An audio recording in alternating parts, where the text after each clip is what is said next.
તરફથી તમારા બધાનું હાર્દિક સ્વાગત છે. હું છું વિશાલ સુદાણી અને આપણે વાત કરી રહ્યા હતા બ્રિજ કોર્સ ફિઝિક્સ અને એમાં પણ આપણે વાત કરશું આજે પાર્ટ 3. તો ફરીથી બધાને એક વિનંતી છે કે જે મિત્રો પાર્ટ 1 અને પાર્ટ 2 નથી જોયો એ પહેલા પાર્ટ 1 અને પાર્ટ 2 ફોલો કરો તો 3 માં ખબર પડશે. સ્ટેપ બાય સ્ટેપ આગળ જશો તો જ આઈડિયા આવશે. ઓકે, એટલે પાર્ટ 3 સમજવો થોડુંક તમારા માટે મુશ્કેલ થઈ જશે, તો 1 અને 2 ને ફોલો કરો. ચાલો, લાસ્ટ ટાઈમ જે મિત્રોએ પાર્ટ 1 અને પાર્ટ 2 જોયેલો છે એમાં 2 માં એન્ડમાં તમને મેં સિવાય કે આપેલો હતો અને સિવાય કે હતો ચેક યોર નોલેજ કે વિદ્યા વર્તુળાકાર પથ ઉપર 45 ડિગ્રી જેટલું કોણીય સ્થાનાંતર કરે છે. ઓકે, ચાલો અહીંયા ધ્યાનથી જુઓ. તો વર્તુળાકાર પથ અને 45 ડિગ્રી જેટલું કોણીય સ્થાનાંતર તમે કોઈ પણ જગ્યાએથી એંગલ બનાવી શકો છો. વિચારો, આ બિંદુ A લઈ લઉં છું. હવે અહીંયા જાઓ તો આ 90 ડિગ્રી થાય, તો 45 એકદમ સેન્ટરમાં થશે અહીંયા. તો આટલું કોણીય સ્થાનાંતર કરે તો ધ્યાન આપજો, કોણીય સ્થાનાંતર એટલે અહીંયા સુધી જાય છે. and this angle is 45. તો અંતર અને પથ લંબાઈ મેળવો. ક્લિયર? તો અહીંયા લખ્યું છે અંતર અને પથ લંબાઈ. ત્રિજ્યા તમને આપેલી હતી 10. ઘણા બધા મિત્રોએ ગણેલો હશે, ચેક કરજો તમારો આન્સર એક્ઝેક્ટ આવે છે કે નહીં. ભાઈ આમાં સીધી વાત છે, તમારું અંતર એટલે આ ચાપની લંબાઈ. આ અંતર એટલે ચાપની લંબાઈ. તો તમે ચાપની લંબાઈ, એંગલ વચ્ચેનો કઈ સંબંધ મેળવેલો છે? હા સર, એંગલ આપણે એક સૂત્ર લખતા હતા, ખૂણો બરાબર ચાપના છેદમાં ત્રિજ્યા, એટલે કે ચાપની લંબાઈ છેદમાં ત્રિજ્યા. ખૂણાને તમે થીટા કહેતા હતા, રાઈટ? ચાપ એટલે તમે AB કહેતા હતા, અત્યારે હું કહી દઉં છું L અને ત્રિજ્યા છે R. પણ તમને ખબર હોય તો આ જે સૂત્ર હતું એક ખૂણાનો એકમ શેમાં આવતું? રેડિયન. તો અહીંયા જો થીટા તમે 45 લઈને પ્રશ્ન ગણશો તો ગણતરી સાચી, પણ મેથડ ખોટી રહેશે. એનું કારણ છે અહીંયા 45 ન લેવાય, કેમ કે આ સૂત્રનો આપણે તો જ ઉપયોગ કરીએ છીએ જો ખૂણો શેમાં હોય? રેડિયનમાં હોય. ક્લિયર? તો પહેલા તો આ ખૂણાનું તમારે રેડિયનમાં રૂપાંતર કરવું પડશે. તો લાસ્ટ ટાઈમ તમને કીધું હતું કે 1 degree is equal to pi by 180 radian. હે? તો ડિગ્રીનું તમારે રેડિયનમાં રૂપાંતર કરવું છે. તમારે જોઈએ છે L. L is equal two theta into R. આ સીધું પણ યાદ રાખજો, ચાપ બરાબર ખૂણો ગુણ્યા ત્રિજ્યા. બહુ બધી વખત આવશે 11મું ધોરણ, 12મું ધોરણ અને એનાથી આગળ જો ઇલેક્ટ્રોનિક્સ કે ગમે તેમાં તમે અભ્યાસ કર્યો તો ક્યાંક ને ક્યાંક આ સૂત્ર આવશે. પણ યાદ રાખો મિત્રો, થીટા જે જમા આવશે રેડિયન. ક્લિયર? ચાલો, થીટાનું રેડિયનમાં રૂપાંતર બધાને આવડે છે, એટલે હું સીધું લખું છું 45 ડિગ્રી ડિગ્રીનું રેડિયનમાં ગુણ્યા પાઈના છેદમાં 180. આપણે શોર્ટકટનો ઉપયોગ કરેલો છે ઇન્ટુ R. R કેટલું આવે છે ભાઈ? 10 મીટર. ક્લિયર? ચાલો, પાઈને પાઈનું સ્વરૂપ જ રહેવા દઉં છું, આપણને નીકળી જશે. ઓકે, હવે યાદ જુઓ. તો આનો ભાગ ચાલશે અહીંયા 9 તો 18 9 5 45. ઓકે, તો અહીંયા આવશે 5 પાઈ. ઓકે, 9 ગુણ્યા 5 9 5 પાઈ બાય 2. અને આ આવશે, જો આ મીટરમાં હતું તો આ લેન્થ પણ આવશે મીટર એકમ. સેન્ટીમીટર હોત તો સેન્ટીમીટર, અને અહીંયા r 10 એકમ આપેલું હોત તો અહીંયા આપણે લખત 10 એકમ. હવે ક્લિયર થઈ ગયું? ચાલો, તો અમુક મિત્રોએ આ ભૂલ કરેલી હશે આ થીટામાં, અને કઈ ભૂલ એ પણ મેં તમને કહી દીધું. ઓકે, આ ભૂલ, આ થીટા તમે સીધો ડિગ્રી લઈ લીધો હશે, પણ આ સૂત્ર ત્યારે જ લખાય થીટા રેડિયનમાં હોય તો આ પ્રમાણે આન્સર આવશે. ઓકે, પાઈની કિંમત તમે 22/7 મૂકી શકો છો, નો પ્રોબ્લેમ. જેમાં તમારા ઓપ્શન આપેલો હોય એ પ્રમાણે આન્સર લઈ શકો છો. ચાલો, ત્યાર બાદની વાત કરીએ આપણે સ્થાનાંતર. જુઓ, અહીંયા આપણે વાત કરશું સ્થાનાંતર. સ્થાનાંતર એટલે કે D. હવે સ્થાનાંતર કોને કહેવાય? તો તમારે સ્થાનાંતર છે ને આ મેળવવું પડશે. જુઓ, ચાલો, અહીંયાથી આ ભાગ દેખાય છે, આ ભાગ તમારે મેળવવો પડશે. ક્લિયર? ઓકે, આટલો ભાગ. પણ આમાં તમારે થોડી અપર લેવલની વાત કરવી પડશે સ્થાનાંતર કરવા માટે. તો આ પણ ત્રિજ્યા છે, આ પણ ત્રિજ્યા છે, કાટકોણ ત્રિકોણ ન વપરાય એનું કારણ છે, જો તમે કાટકોણ ત્રિકોણ વાપરશો, ઓકે, કાટકોણ ત્રિકોણ વાપરવાની પ્રયત્ન કરશો તો કાટખૂણો બનતો નથી. તો હું અત્યારે આ સવાલ જે છે તમારો, એનો આ પદ કેવી રીતના મેળવવું એનું થોડુંક તમે મેથ શીખશો પછી આવડશે. એટલે હું સ્થાનાંતરની બાબત અહીંયા રહેવા દઉં છું. ક્લિયર છે? ઓકે, મેથ્સના બ્રિજ કોર્સ જોજો એટલે તમારી પાસે કંઈક આવો ત્રિકોણ બનશે. જુઓ, એક આર, એક આ પણ આર, અને અહીંયાથી આ પ્રમાણે લાઈન દોરેલી છે. Get it? બે બાજુ સરખી અને આ ખૂણો 45 છે તમારા માટે છે. Get it? આમાં ક્લિયર છે? તો ટ્રાય કરજો બધા. ઓકે, મેથ્સ માં થોડાક લોજિક વાપરીને ઓકે એટલે આવી જશે તમારા. તો આઈ થિંક કે અંતર તમને આરામથી આવડી ગયો છે. આ તમારા માટે હું છોડું છું. ચલો આગળ बढ़ते हैं. ચલો અહીંયા સુધીની વાત થઈ મિત્રો. ત્યારબાદની રાશિઓની આપણે વાત કરીએ. જુઓ તો ફરી પાછી હું લખી દઉં છું ભૌતિક રાશિ અને અહીંયા હું લઈ લઉં છું એના એકમ. પણ આ એવી જ જેને બધી જ આપણે સમજીએ છીએ. તમને ખબર છે આખું ફિઝિક્સ ભૌતિક રાશિ છે. ઓકે, એને સમજો અને ટ્રાય કરો આવી જાય. તો પહેલું જ હતું દળ, એનો એકમ તમે લીધો તો કિલોગ્રામ. બીજું હતું સમય, તમે તેનો એકમ લીધો તો સેકન્ડ. ત્રીજું હતું તમે લીધું તો અંતર. ઓકે, અંતર, લંબાઈ, સ્થાનાંતર. ઓકે, એનો એકમ તમે લીધો તો મીટર. નંબર 4 હતો સમતલ કોણ. સમતલ કોણ જેનો એકમ તમે લીધો તો રેડિયન. ક્લિયર છે? ત્યારબાદની હું રાશિની વાત કરું છું ઝડપ. ઓકે, ઝડપ. ઝડપને સ્પીડ પણ કહેવાય છે. સ્પીડ. ઓકે, અને બીજું એની સાથે જ લખું છું વેગ.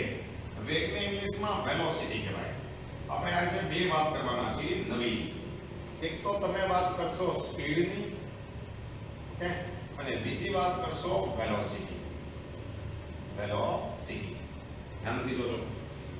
સ્પીડ અને વેલોસિટી ભાઈ આ બધી બેઝિક વાતો છે. ફિઝિક્સ આખું સમજવું હોય તો બહુ બધો સમય લાગે. એટલે હું આ એવી જ વાત કરું છું જે તમે થોડાક જાણેલા છો અને થોડીક માહિતી અધૂરી છે. ચાલો ધ્યાનથી જુઓ. સ્પીડ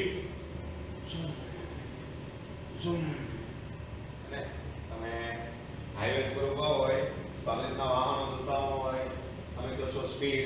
સરસ, સ્પીડ અને વેલોસિટી સરખી નહીં. તો જુઓ આનું સૂત્ર જોઈએ. તો સૂત્ર તમે શીખીને આવ્યા છો. ઝડપનું સૂત્ર. ઝડપ બરાબર તમે શું લખો છો? અંતરના છેદમાં સમય. Okay, speed. Speed is equal two distance upon time. મેં તમને કીધું કે સંજ્ઞાત્મક સૂત્ર યાદ રાખશો. ચાલો અહીંયા છે વેગ. મિત્રો વેગનું સૂત્ર આવે છે સ્થાનાંતરના છેદમાં સમય. સ્થાનાંતરના છેદમાં સમય. ઓકે, આપણું સૂત્ર આવું બનશે v d/t. ઓકે, આ પાઠ્ય હું વાળું છું એનો અર્થ કે આ સ્મોલ v છે. કે ઘણા બધા v આવશે, capital v, small v. Clear? Okay, તો હવે તમને સીધી ખબર પડી જશે ભાઈ અંતર અને સ્થાનાંતર અલગ વસ્તુ, તો ઝડપ અને વેગ પણ કેવી વસ્તુ અલગ. તમે 11મા ધોરણમાં વધારે એક બીજી માહિતી મેળવો છો. આ ભૌતિક રાશિઓ છે ને, ભૌતિક રાશિ. ભૌતિક રાશિ એના ફરી પાછા બે પ્રકાર આવશે. ઓકે, મુખ્ય બે પ્રકાર. જેમાં એક રાશિ છે અદિશ રાશિ, અદિશ, અને બીજી આવશે સદિશ ભૌતિક રાશિ. આ સદિશ છે ને એને મૂલ્ય પણ હોય અને દિશા પણ હોય. ઓકે, જેમ કે હું તમને એમ કહું કે ભાઈ વેગ કઈ દિશામાં છે, તો વેગને ચોક્કસ દિશા હોય. હું તમને એમ કહું સમય કઈ દિશામાં છે, ઓકે, તો આને માત્ર મૂલ્ય હોય, દિશા નહીં હોય. સમય છે એ અદિશ રાશિ. કેમ કે એને સમય દર્શાવવા માટે આપણે એવું નથી કહેતા ઉત્તર દિશામાં આટલો સમય, દક્ષિણ દિશામાં આટલો સમય, આ ઘરના પહેલા ખૂણામાં આટલો સમય, ઓકે, ઘડિયાળ ઉપર આટલો સમય, એવું નથી કહેતા. બરાબર છે? જેમ કે બળ, બળ કેવી રાશિ?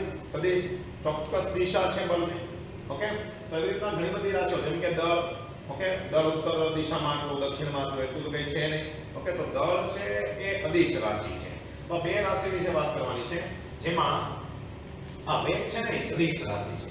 હવે તમને એમ થશે સમય અદિશ, વેગ સદિશ, તો જે સ્થાનાંતરની દિશા હોય ને વેગની દિશા હોય. તમે સ્થાનાંતરની વાત કરેલી છે મિત્રો. આ a, આ b. અને વ્યવસ્થિત વાતો જે આગળ આવશે એટલે આપણે અત્યારે બેઝિક થોડું નોર્મલી સમજી લઈએ છીએ. મને કહો કોઈ ગતિપથ છે આ પ્રમાણે તમે ગયા ગતિપથમાં. આની લંબાઈ ગતિપથ તો જુઓ અહીંયા દિશા કંઈક અલગ, અહીંયા દિશા કંઈક અલગ, આ બધી દિશા બદલાય છે વારંવાર. તો ઝડપ છે ને એ અદિશ રાશિ છે જેમાં અંતર આવે છે.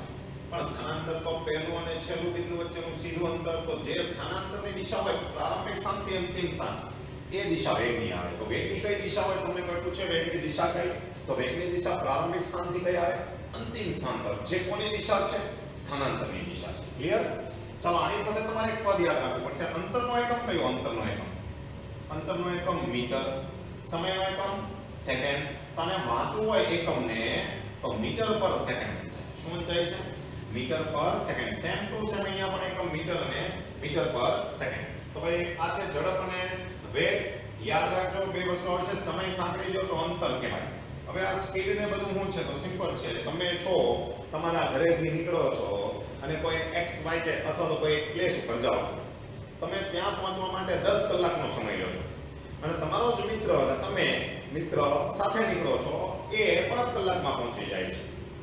તો એનો અર્થ શું થયો? એને 5 કલાકમાં જેટલું અંતર કાપી લીધું એટલું જ અંતર તમે 10 કલાકમાં પામ્યા. એનો અર્થ કે તમારી સ્પીડ કેવી છે? ઓછી. તો સમયને જ્યારે અંતર સાથે સાંકળવામાં આવે ત્યારે શું મળી જાય? સ્પીડ. સેમ ટુ સેમ આપણે વેગની વાત કરીએ છીએ. ક્લિયર? આનો એકમ આવશે મીટર પર સેકન્ડ. સૂત્ર પરથી જ એકમ આવે, યાદ રાખજો. સૂત્ર પરથી જ એકમ અને છેદમાં રાશિ હોય એને એકમ વંચાય. એકમ સમયમાં કાપેલું અંતર. પણ આ હું જેટલા પણ ડેટાની વાત કરું છું ને મિત્રો, આ ડેટા અચળ હોય છે. અચળ એટલે ન વધે ન ઘટે. કેવા ડેટાની? અચળ. ઓકે, આ ચલ પણ હોય. ચલ એટલે બદલતું હોય. ઓકે, હું તમને એમ કહું, તમે તમારા ઘરેથી સ્કૂલ સુધી આવો છો બાઇક લઈને. તમારો સ્પીડોમીટર હોય. ગાડીમાં જે ઉપરનો કાંટો હોય ને સ્પીડોમીટર ખબર છે ને? સ્પીડોમીટર આ ઉપરનું જે હોય એ પાછળ લખેલું હોય. ઓકે, તો આ જે કાંટો છે એ કન્ટિન્યુ 30 ઉપર હોય. એનો મીનિંગ શું? તો એનો મીનિંગ થાય તમારી સ્પીડ છે. સ્પીડ ઓકે એ છે 30 મીટર પર સેકન્ડ. તમને લાગે છે સ્પીડ દર સેકન્ડે કાંટો 30 ઉપર જ રહે? નહીં. ઓકે, આ બાજુ એક્સેલરેટર આપો એની વાત પછી કરશું તો સ્પીડ શું થાય? વધે. ઓકે, 35 ઉપર ગયો કાંટો તો સ્પીડ 35 થાય. બ્રેક મારો તો ઘટે, બદલાતી હોય તો આ ચલ સ્પીડ છે. પણ આપણે અત્યારે સરળતા માટે કેવી સ્પીડની વાત કરીએ છીએ? અચળ. આ ચલની પણ વાત કરશું પણ એ પછી. ઓકે, તો આવી અચળ સ્પીડની વાત કરવાની છે. સ્પીડ કોન્સ્ટન્ટ છે, કન્ટિન્યુ જાય છે, ન વધે ન ઘટે. ઓકે, ચાલો સ્પીડ માં અંતર સંકળાય તો તમે જ્યારે બાઇક લઈને આવો છો તો એની સાથે સંકળાયેલી રાશિ જ્યારે તમે માપો છો ત્યારે તમને અંતર મળે છે અને અંતરને કારણે તમે એની સ્પીડ મેળવી શકો છો. ઓકે, તો આ સ્પીડ છે s 30 મીટર પર સેકન્ડ. આ મેં ઉદાહરણ લીધું છે, અચળ છે. ઓકે, તો આને હવે તમે પ્રશ્નોમાં સાંકળી શકો. કેવી રીતના? તો આગળના જેટલા પણ સવાલો છે એને તમે સમય આપી દો તો તમને અંતર તો મેળવતા જતા, સ્થાનાંતર તો મેળવતા જતા, સમય આવી જાય તો તમને શું મળી જાય? સ્પીડ. અને શું મળી જાય? વેગ. વેગ કઈ દિશામાં હોય? વેગની દિશા હોય અને દિશા ન હોય. કેમ કે આ દિશ રાશિ છે, આ કઈ રાશિ? સદિશ. વેગ કઈ દિશામાં હોય? સ્થાનાંતર. સ્થાનાંતરની દિશા કઈ? તો મિત્રો પ્રારંભિક સ્થાનથી અંતિમ સ્થાન તરફ. ક્લિયર થઈ ગયું? ચાલો હું એક આનું નાનકડું ઉદાહરણ લઈ લઉં છું એટલે તમને વધુ સારી રીતે સમજ પડશે. ઓકે, તો સૂત્ર યાદ રાખજો બંને.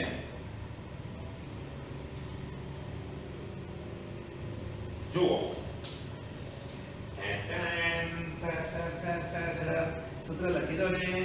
અંતરના છેદમાં સમય, વેગ એટલે સ્થાનાંતરના છેદમાં સમય. ઓકે, આ બેઝિક વસ્તુ તમે શીખીને આવ્યા છો. ચાલો અહીંયા વાત કરીએ. એક્ઝામ્પલ. ચાલો એક વ્યક્તિ આકૃતિમાં દર્શાવ્યા પ્રમાણે A થી B પર અને B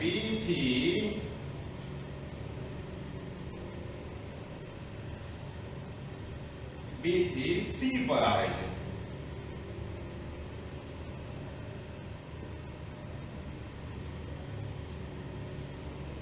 આ માટે તે 10 સેકન્ડનો સમય લે છે. આ પરિસ્થિતિમાં વેગ મેળવો. ચાલો હું લઉં છું ઝડપ અને વેગ મેળવો. ચાલો એક વ્યક્તિ આકૃતિમાં દર્શાવ્યા પ્રમાણે, સર આકૃતિ તો આખો. ચાલો હું લઈ લઉં છું અહીંયા આકૃતિ. આ એક સુરેખ પથ છે. ઓકે, જ્યાંથી તમે શરૂઆત કરો છો ને હું 0 લઈ લઉં છું, ઉગમ બિંદુ 0. ચાલો આ છે 10 meter, 20 meter, 30 meter, 40 meter, 50 meter, 60 meter, 70 meter. આવું કંઈક લઈ લઈએ. એ બિંદુથી શરૂઆત કરીએ. કોઈ પણ બિંદુથી શરૂઆત કરી શકો છો. સરળતા માટે હું અહીંયા એ બિંદુ લઈ લઉં છું. એ બિંદુથી જાય છે બી બિંદુ સુધી. ઓકે, અને B થી આવે છે C પર. જોજો ધ્યાનથી જોજો. A થી ક્યાં જાય છે? B પર. અને B થી ક્યાં આવે છે? C પર. તો અહીંયા જો A થી B પર, A થી B પર અને B થી C પર આવે છે. તો પહેલા A થી B તો જવાનો થાય. તો આ બિંદુ હતું A, આ જ માર્ગ છે. અહીંયા ગયો B અને B થી આવ્યો C ઉપર અહીંયા. એટલે તમે કહો આ અંતર કેટલું થયું અંતર? તો આ બધું જ અંતર કેવા છે? હે? તો આપણે મેળવવાનું છે સમય આપેલો છે, આપણે મેળવવાનું છે ઝડપ અને વેગ. તો તમે સૂત્ર લખશો સ્પીડ ઇઝ ઇક્વલ ટુ અંતરના છેદમાં સમય. અને હું આ બાજુ લખું છું velocity is equal two displacement upon time. Correct?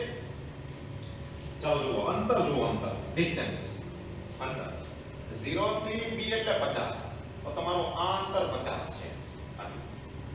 Clear? ચાલો 50 થી પાછો 30 ઉપર. એટલે આ તમે અંતર જોશો તો 10 10 ના ગેપ છે. એટલે આ હશે 20. આ કેટલું છે? 20. આને હું મીટરમાં લઈ લઉં છું. તો આ મીટરમાં આવશે. ઓકે છે? ક્લિયર? હશે. તો 50 20 કેટલા થાય? 70. કેટલા સમયમાં? 10 સેકન્ડ. કેટલો આવ્યો? 7 મીટર પર સેકન્ડ. આનો મિનિંગ શું થાય? દર સેકન્ડે 7 મીટર અંતર. દર સેકન્ડે 7 મીટર. આવી વ્યવહારમાં ગતિ થાય દર સેકન્ડે 7 મીટર. સ્પીડ મોસ્ટ ઓફલી અચળ. અમુક સમય મર્યાદા સુધી અચળ હોય પછી બદલાતી રહે છે. હે ને? તો સ્પીડ અચળ નથી હોતી પણ આપણે આવા અચળ સ્પીડની વાત કરીએ છીએ. હવે લઈએ સ્થાનાંતર અને આ બાજુ વેલોસિટી. ચલો સ્થાનાંતર કેટલું થાય? તો સ્થાનાંતર એટલે પ્રારંભિક બિંદુ અને અંતિમ બિંદુ આટલું જ અંતર. જુઓ તો આટલું જ અંતર તમે ગણો. આટલું કેટલું આવે છે? 30. તો સ્થાનાંતર કેટલું આવ્યું? 30. સમય કેટલો આવ્યો? 10. કેટલો આવ્યો? 3 મીટર પર સેકન્ડ. હશે 3 મીટર પર સેકન્ડ. જો તો વેગ અને સ્થાનાંતર સોરી સ્પીડ અને વેગ બદલાઈ ગયા કે અલગ અલગ છે. ઓકે. અને આ વેગની દિશા કઈ હોય? આ વેગની દિશા તો A થી કઈ તરફ? C તરફ. અત્યાર સુધી A થી C તરફ. હે કેમ કે તમે A થી C સુધી પહોંચો છો ને અહીંયા. એટલે A થી C તરફ. ક્લિયર? આવું લખતો નથી અત્યારે. હવે જો અહીંયા એક નવી વાત બનાવો. મને કહો આ અંતર કેટલું છે? 50. આ કેટલું છે? 20. તો આનો જવાબ અહીંયા કેટલો આવ્યો? 30. એનો અર્થ કે આ દિશામાં સ્થાનાંતર ધન, ત્યારે વિરુદ્ધ દિશામાં કેવું છે? આટલું નેગેટિવ માઈનસ. તો સ્થાનાંતર ધન પણ હોય અને ઋણ પણ હોય અને શૂન્ય પણ. ક્લિયર છે? એકદમ ક્લિયર. અહીં આવે છે તો આ છે વેગ અને સ્થાનાંતર. હવે બદલાતું હોય તો એની વાત કરીશું. સરા વેગ બદલાતો હોય તો શું? ઝડપ બદલાતી હોય તો શું? ઓકે. તો જેવી રીતના તમે વેગ કહો છો, સ્પીડ કહો છો, વેગની પણ વાત કરી શકાય. ઓકે. તો હું અહીંયાથી થોડુંક આગળના સ્ટેપની વાત કરું છું. આઈ થિંક કે તમને આ સમજાઈ ગયું છે. પછી છેલ્લે હું તમને એક સિવાય કાઢી દઈશ. ઓકે સર, સિવાય કે ચાલો જુઓ. હવે એક વાત કરવાની છે ચલ. ઓકે. સ્પીડ અને વેગ બદલાય ત્યારે છે જેને આપણે કહેવાય ચલ. ચલને કહેવાય વેરિયેબલ.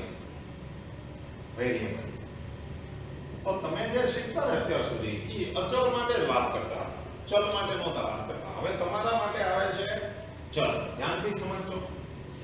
તો ચલ જ્યારે આવે ત્યારે રાશિ મેળવાય છે સરેરાશ. ફરીથી જ્યારે કોઈ વસ્તુ બદલાતી હોય ત્યારે તમે કઈ વેલ્યુ મેળવો છો? સરેરાશ. હું સ્પીડ અને વેગની વાત કરું છું. ઓકે. તો તમે લખશો સરેરાશ વેગ અથવા તો સરેરાશ ઝડપ. સરેરાશ ઝડપ. હું કરે સર? હું કરે? હા, સરેરાશ ઝડપ. ઝડપ બરાબર અંતર એટલે કે પથ લંબાઈ અને છેદમાં સમય. સૂત્ર એનું એ જ છે. જોજો સૂત્ર એનું એ જ છે. હું તમને કહું ઉદાહરણ આપું. અહીંયા જુઓ. ધારો કે આ એક પ્લેસ છે, તમે છો અહીં અને તમે અહીંયા બી પ્લેસ ઉપર જાઓ છો. બાઇક દ્વારા, સ્કૂટી દ્વારા, કાર દ્વારા, તમારી પાસે જે હોય અથવા તો તમને જે લઈ જાય છે એની પાસે જે હોય. ઓકે. તો આને શું કહેવાય? ગતિપથ. ઓકે. આ તમારો ગતિપથ છે. આ ગતિપથની લંબાઈ ધારો કે 1000 મીટર છે. હું અહીંયા લખી દઉં છું ભાઈ. તો અહીંયા પથ લંબાઈ કેટલી થઈ જાય? પથ લંબાઈ 1000 મીટર. ઓકે. 1000 મીટર. ફાઇન. અને ધારો કે હું આને સમજી રહ્યો છું ભાઈ, તમે એ પ્લેસ એટલે કોઈ એક સિટી થી બીજા સિટી જાઓ છો, મોટા સિટી, અને આ અંતર છે ધારો કે 1000 કિલોમીટર. અંતર કયું છે? 1000 કિલોમીટર. એટલે પથ લંબાઈ થઈ. ઓકે. અને ત્યાં તમને પહોંચવા માટે લાગતો સમય લાગે છે સમય ધારો કે એ લાગે છે 10 કલાક અથવા તો 5 કલાક. ચલો હું 5 લઉં છું. 5 કલાક. ઓકે 1000 કિલોમીટર 5 કલાક લાગે છે. વધારે પણ લાગી શકે, સમજવા માટે છે ભાઈ આ. ચાલો ભાઈ 10 લઈ લો ને શું ફરક પડે, 10 કલાક લાગે છે. ચાલો ઓકે આમાં કિંમત મૂકો. આમાં કિંમત મૂકો સરેરાશ. આમાં પછી સિમ્બોલ કહું છું. અંતર એટલે પથ લંબાઈ કેટલી આવે છે મિત્રો? 1000. સમય કેટલો આવે છે? 10. આ નીકળી જાય કેટલા આવશે? 100. હે ને? આનો એકમ જુઓ, એકમ અંતરનો એકમ તમારા કિસ્સામાં આવ્યો કિલોમીટર. સમય આ પ્રતિ લખાય છે, છેદમાં લખાય અને પ્રતિ વંચાય એકમમાં. કિલોમીટર પ્રતિ અવર એટલે 1 કલાકમાં 100 કિલોમીટર અંતર કાપે. 1 કલાકમાં 100, બીજી કલાકે 200, ત્રીજી એ 300, પાંચમી એ 500, આઠમી 800, 10મી 1000. હવે 10 કલાકમાં પહોંચી ગયા 1000. હવે વિચારો, તમને લાગે છે દર કલાકે 100 કિલોમીટર અંતર જ કાપે? ધારો કે કોઈ હોટલ આવી હોય તો ત્યાં ઊભા પણ હોય તો ત્યાં કદાચ 1 કલાકમાં 70 કિલોમીટર જ કપાયા હોય. રસ્તો ખાલી હોય તો ઘણી વખત 100 કરતા પણ વધુ કિલોમીટર કલાકમાં કપાયા હોય. તો એનો મીનિંગ કે આ દર કલાકના ગાળામાં 100 જ કિલોમીટર હોય એવું કહી શકાય નહીં. તો એનો અર્થ કે આ સ્થિતિમાં ઝડપ તો બદલાય છે, વધે છે, ઘટે છે. તો આપણે કઈ મેળવીએ? સરેરાશ. આનો મીનિંગ શું થાય સરેરાશ? તો હવે તમે એવું માની શકો કે દર કલાકે તમે 100 કિલોમીટર અંતર કાપીને અહીંયા પહોંચ્યા. આનો અર્થ થાય સરેરાશ. ક્યારે સરેરાશ લેવાય? જ્યારે રાશિ બદલાતી હોય. ઓકે ક્યારેક કંઈક વધતો હોય, ક્યારેક કંઈક ઘટતો હોય, અથવા તો ઝડપ વધતી હોય, ઝડપ ઘટતી હોય. અને સરેરાશને આવા સિમ્બોલ વડે દર્શાવાય છે. આને વંચાય એવરેજ. ઓકે આને શું વંચાય છે? એવરેજ. ઓકે સરેરાશ સ્પીડ s. ઓકે v પણ લખી શકો છો, નો પ્રોબ્લેમ. એવું ન લખવું હોય તો s ઉપર બાર કરાય, s બાર. અહીંયા આવશે s. ઓકે હું અહીંયા હવે સરેરાશ ઝડપ છે એવી રીતના હું અહીંયા તમને વેગ લઈ લઉં છું. વિચારો કે અંતર છે, અંતર એ 700 કિલોમીટર છે. 700 કિલોમીટર. તો આને શું કહેવાય? સ્થાનાંતર. રેડી થઈ ગયા વાત? સ્થાનાંતર 700 કિલોમીટર. તો અહીંયા જેમ સરેરાશ ઝડપની વાત કરી તેમ સરેરાશ વેગની વાત કરો. સરેરાશ વેગ તો સરેરાશ વેગનું સૂત્ર આવે સ્થાનાંતરના છેદમાં સમય. જે સમય લીધો હોય તે. ઓકે સમય તો સેમ જ રહેવાનો છે ભાઈ. આપણે તો ખાલી સ્થાનાંતર જ આ પથમાં આપીએ. એક પથ હોય કે ન હોય, પ્રારંભિક સ્થાન અંતિમ સ્થાનનું અંતર તો 10 કલાક તો છે. સ્થાનાંતર કેટલું થયું? 700. આ બંને નીકળી જશે તો 70 કિલોમીટર પર અવર. આ તમને મળ્યો વેગ, એવરેજ વેલોસિટી. આવું ન લખવું હોય તો v bar. Get it? Complete થઈ ગઈ વાત. તો સરેરાશ શા માટે શોધવામાં આવે? તો ભાઈ ચોક્કસ સ્પીડ ન ખબર હોય, વચ્ચે વેગ વધતો હોય, ઘટતો હોય અને તમારે આખા રસ્તાનું અનુમાન કરવું હોય સ્પીડ કેટલું છે, ત્યારે આ સરેરાશ રાશિ મેળવવામાં આવે. તો સરેરાશ રાશિની એક દુવિધા છે. શું? વિચારો તમે અહીંયા હતા ત્યારે તમને પૂછે તમારી સ્પીડ કેટલી? તમે કેટલી કહેશો? 100. ચલો આ થઈ સ્પીડ. હે ને? અહીંયા વેલોસિટી કેટલી? તો એવરેજ ઉપરથી તમે કહેશો 70. બરાબર છે? આ બિંદુએ સેમ વેલ્યુ આવશે. અહીંયા જે આગળ હતી એ જ અહીંયા આવશે. તો એનો અર્થ કે આ દરેક બિંદુએ તમે એવું માની લીધું કે તમારી સ્પીડ અથવા તો વેગ આટલો છે, પણ એટલો હોતો નથી. તો આ વચ્ચેની જુદો જુદો સમય છે, ત્યાં તમને એની ઓરિજિનલ સ્પીડ કેટલી હતી એ ખબર પડશે નહીં. ઓકે તો આવી મજાની વાત છે ભાઈ. ખાલી સૂત્ર યાદ રાખો. સરેરાશ ઉપરથી કઈ માહિતી મળે? તો આખા ગતિપથમાં તમે પર અવર અથવા તો આખા સમયગાળા દરમિયાન તમારી સ્પીડ કેટલી હતી, વચ્ચેની કેટલી સ્પીડ હતી એની માહિતી મળતી નથી. અને આ ક્યારે શોધાય છે સરેરાશ?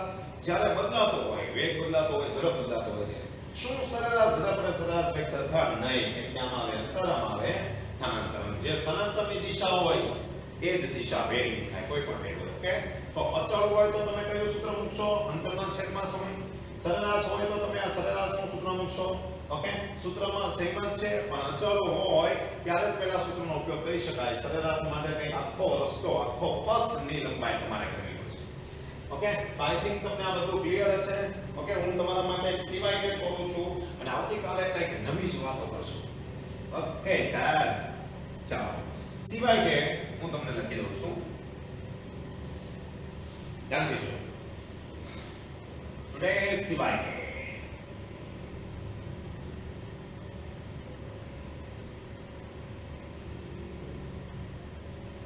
આકૃતિમાં દર્શાવ્યા પ્રમાણે એક વ્યક્તિ 10 મીટર વર્તુળાકાર પથ પર A થી B, A થી C, A થી D પર જાય, A થી B પર ત્યારે અંતર અને સ્થાનાંતર ગણો. ચાલો આ પાર્ટ 1 હતો બરાબર. આનો હવે બીજી વાત કરીએ. આમાં બીજો ક્વેશ 3 માં જેમ કે હું આને કહી દઉં નંબર 1 અને હું કહી દઉં નંબર 2. ઓકે, A થી C પર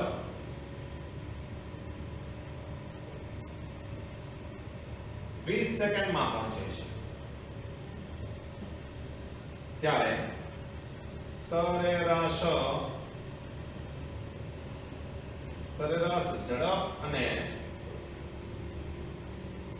સરેરાશ વેગ ગણો. આકૃતિ હું બાજુમાં આપી દઉં છું મિત્રો. ચેક કરો. ટિંગ ટિંગ. ચાલો અહીંયા હું લઈ લઉં છું A અને આ દિશામાં જવા છું. A આવશે B, અહીંયા આવશે C અને અહીંયા આવશે D. આઈ થિંક કે તમને આવડી જશે આ. ઓકે, વર્તુળાકાર ત્રિજ્યા 10 મીટર છે. Okay, complete. આ ત્રિજ્યા 10. ચાલો 100 મીટર લઈ લો તો સારું પડશે. આ ત્રિજ્યા તમને આપેલી છે 100 મીટર. મોટો પદ છે. કમ્પ્લીટ. તો આપણે કેલ્ક્યુલેશન કરજો. નેક્સ્ટ ટાઈમ ફરી પાછી અહીંયાથી થોડીક આગળની વાતો કરશો અને કેટલાક કન્વર્ઝેશન લઈશું જે તમારે બહુ કામમાં આવશે. ઓકે, ચાલો બીજી એક હું શોર્ટ થોડી વાત કરી દઉં. અહીંયા કેટલાક ગ્રીક ભાષાના સિમ્બોલ તમારે યાદ રાખવા પડશે. સિમ્બોલ. ઓકે, સિમ્બોલ સંજ્ઞાઓ. તો આપણે રોજ એક સંજ્ઞાની વાત કરશું અને તમને આવી ગઈ હોય એ સંજ્ઞા કહું છું. ઓકે, જેમ કે તમે A, B, C લખો છો ને સ્મોલમાં પણ, તેમ સિમ્બોલના પણ કેપિટલ અને સ્મોલ છે. જેમ કે તમે શીખી ગયા છો આને શું કહેવાય? સિગ્મા. તો આ જે છગડા જેવો છે આને પણ સિગ્મા કહેવાય, સ્મોલ સિગ્મા કહેવાય. આપણે રોજ એક આવા સિમ્બોલની વાત કરશું જેથી તમને તકલીફ ન પડે. તો આ સિગ્મા કેપિટલ, આ સિગ્મા સ્મોલ. બીજો એક લઈએ છે આને તમે કહો છો આલ્ફા. Okay, alpha. બસ આટલે સુધી રાખીએ છીએ. તો રોજ આપણે એનો સિમ્બોલ શીખીશું. ઓકે, આજથી પાર્ટ 3 થી, કેમ કે આગળની વાતો તમને બધી પૂરી રીતે સમજાઈ ગઈ હશે. ક્લિયર? તો આવતીકાલે પ્રવેગથી વાત કરશું અને કેટલાક સિમ્બોલ અને ત્યારબાદ કેટલાક કન્વર્ઝેશન જોઈશું. તો આઈ થિંક કે બધાને મજા આવી ગઈ હશે અને બધાને સમજાઈ ગયું હશે. જો તમને થોડી સ્પીડ લાગે તો વિડિયો રિપીટ તમે જોઈ શકો છો. અને બીજી એક વાત કે ભાઈ પાર્ટ 3 જે વિદ્યાર્થી મિત્રો ફરી પાછા કોન્સેપ્ટ જોઈતા હોય પાર્ટ 1 અને ક્લિયર કરો તો આમાં તમને વધુ સારી રીતે સમજ પડશે. ઓકે, તો આવી જ નવી વાતો સાથે ફરી પાછા આપણે મળશું. Thank you very much. જય હિન્દ, જય ભારત, હરિ ઓમ.